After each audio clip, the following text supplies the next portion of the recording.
বগুড়ার দই কেন বিখ্যাত? দই প্রাচীনকাল থেকে পরিচিত একটি সুস্বাদু খাবার। এখন থেকে ঠিক ৪,০০০ বছর আগে সুমেরীয় বা আক্কাদীয় যাযাবর নোম্যাডিক জাতি দই প্রস্তুত করা শুরু করে। তবে ভারতীয় উপমহাদেশে দইয়ের প্রথম প্রচলন শুরু হয়। মূলত ভারতীয় উপমহাদেশে প্রথম দই তৈরি করেন শেরপুরের ঘেটু ঘোষ নামের একজন। তিনি একজন সনাতন ঘোষ সম্প্রদায়ের সদস্য, যারা সে সময় থেকে এখন পর্যন্ত দই তৈরি করে আসছেন। যাই হোক, আমরা বগুড়ার দই বলতে যে দইয়ের কথা বলি তা আসলেই শেরপুর জেলার দই।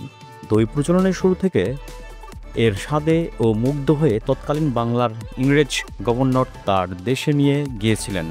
স্বাধীনতা পূর্ববর্তী সময়ে তৎকালীন পাকিস্তানের প্রেসিডেন্ট আইয়ুব খান এই দইয়ের স্বাদে এতটা মুগ্ধ হন যে তা উপহার হিসেবে বিভিন্ন দেশের রাষ্ট্রপ্রধানদের প্রেরণ করেন। তো বগুড়ার দই এত বিখ্যাত হওয়া